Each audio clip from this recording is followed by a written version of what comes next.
How being fallible helps you be a better dad. Being fallible gets a bit of a bum rap historically when it comes to being a father or being a parent.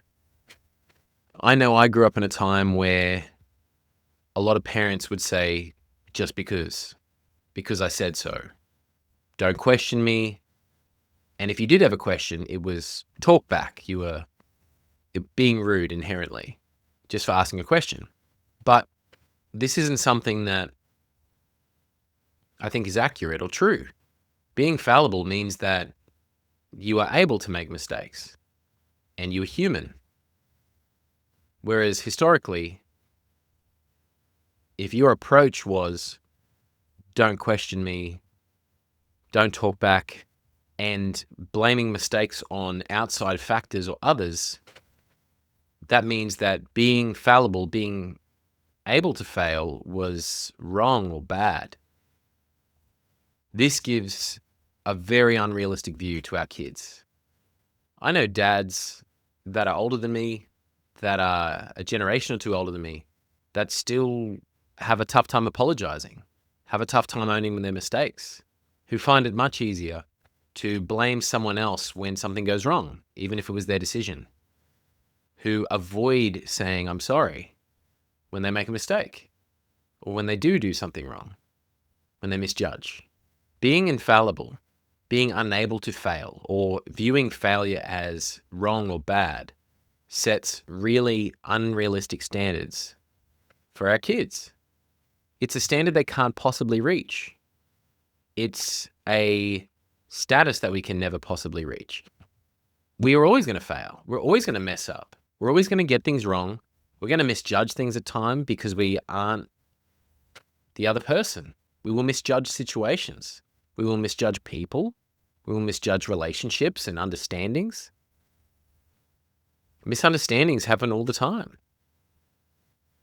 But if you're never to blame, if you are always infallible, that takes a toll on relationships too, be it father-son, parent-child, relationships, romantic relationships and friendships. If you've got people in your life that they can never be wrong and they can never apologize, it's exhausting because you're like, man, just say sorry, just own your thing. You messed up, that's fine. We all do that. Just say sorry, we'll move on, done.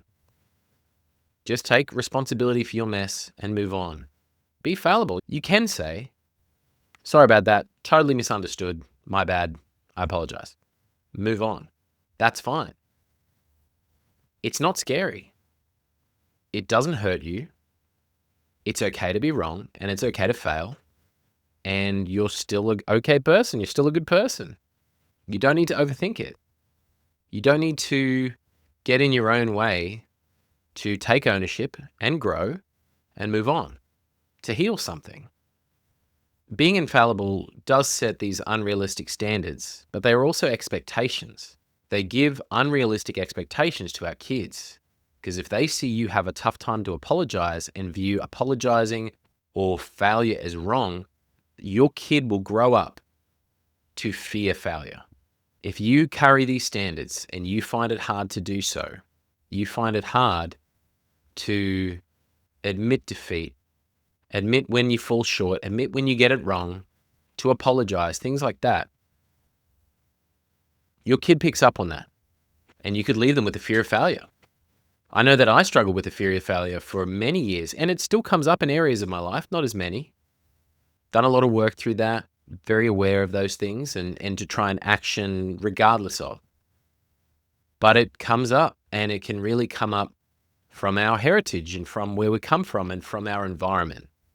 If our environment is telling us that failure is scary and wrong, we are not going to try until we view things in a more logical, easier, calmer sense. So to get our heads around this concept of how being fallible actually helps your relationship with your kids and actually helps your kids tackle the future, let's look at some facts. 1, we are all a work in progress. We are all a work in progress from the time we start to the time we end.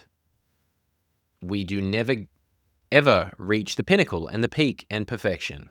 It is just not something that will happen, and that is fine and normal. It's not something that we need to chase. We can chase doing our best and improving. That progressive overload in the gym, you're getting a little bit better every time. It's the same thing in life. You are just progressively improving. Doing a little bit better, you mess up, you pick up your mess, you take ownership for it, and you keep going. But you're showing your kids that. You are showing your kids by your actions, failing is okay.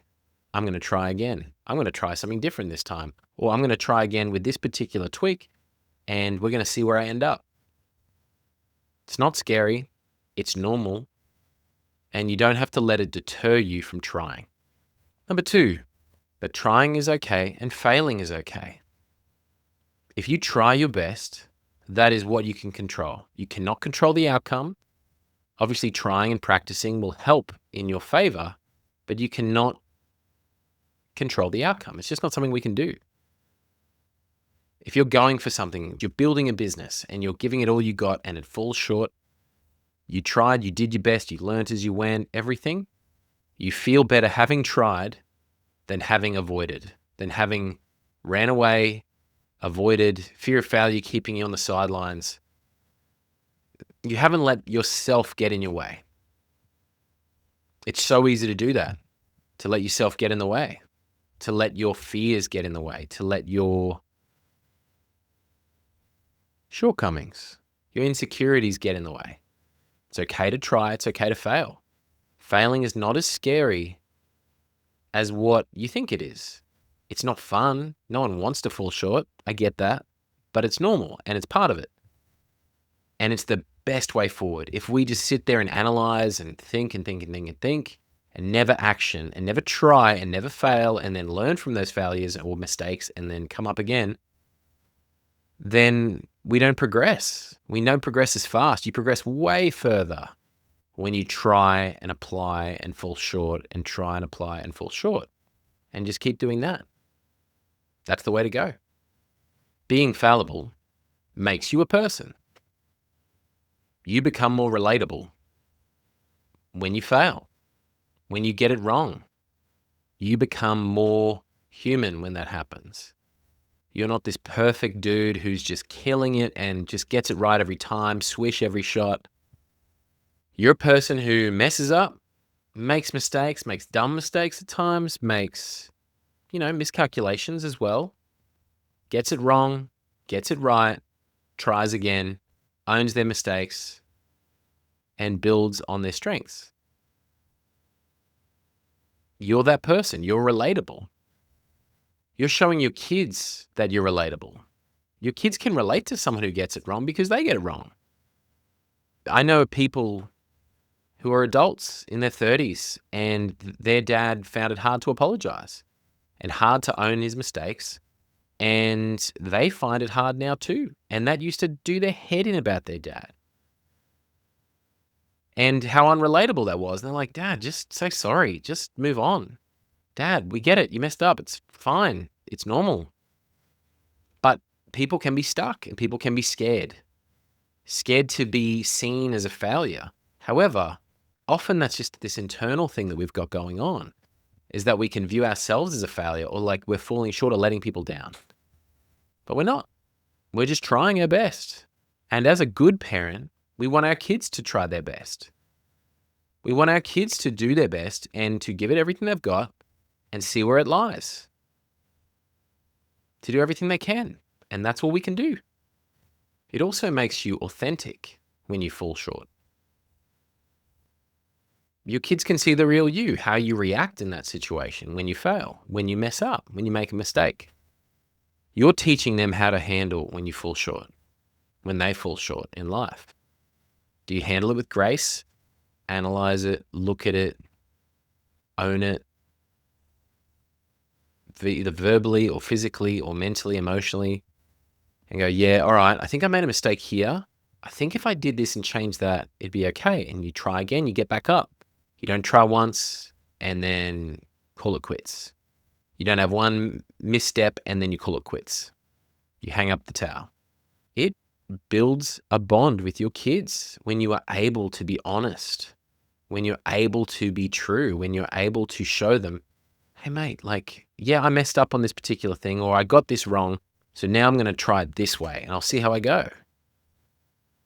And they can go, oh, okay, I can do the same. Dad can do it. Mum can do it. I guess I could give it a go. I guess I don't have to put so much pressure on myself. I can just try. You're seeing them how to see effort, hard work, failure, and success. You're also teaching them honesty, ownership, and integrity. Because an integrous person does that. They show integrity whether they win or lose, whether they do the right thing or the wrong thing, whether they make a mistake or get it right. You're teaching them integrity. You're teaching them class. You're teaching them how to be a better version of themselves. And there's peace there. I know that when my kids mess up or they do the wrong thing, I am far more proud of them telling the truth than lying about it, than avoiding it. It makes things worse. I tell them all the time, the lie is way worse than the actual misstep or than the thing you did, the mistake you made. The lie is way worse. The avoidance is way worse. Because it is avoidance. Being infallible is avoidance of the truth, is avoidance of failure, is avoidance to yourself, is pretending that you get things more right than what you actually do. You mess up just like me, just like the next person. And that's fine. Work at it this week to see how you can communicate this with your kids when things come up. How you can be fallible, approachable, integrous, and you can teach them how to view effort, work, and trying. How failure shouldn't have to hold them back. The fear of failure shouldn't have to hold them back. That they can still do everything they can to do well. That they can still give things their best and know that they can give their best again and learn and apply. They can do this, you can do this. Being fallible makes you a better dad, makes you a better parent, makes you a better person. If your friend messes up and they own it, they take ownership for it, yeah, mate, sorry about that, I messed up, I totally forgot about this thing, versus passing the blame, avoiding ownership, avoiding having failed, pretending like they didn't make a mistake, it's way better. It's way easier to be friends with someone that just picks up their mess, owns their mistakes, takes full accountability for it, and moves on. You feel more relatable. You feel like they got some integrity. The fact that they're not afraid to go, yeah, sorry, I messed up, mate, but let's give it another go and let's try again. I'll try something else this time. It's way easier to be friends with the first guy than the guy who's avoiding things, the guy who's avoiding ownership and feels like they can't fail for whatever reason. So give that a go this week. Being fallible makes you a more relatable person, friend, partner, and parent. Give it a go. Hope you have a good week. I'm Grant. This is High Struggling. I'm Dad. And I hope you have a great week. I've said that. Talk to you soon.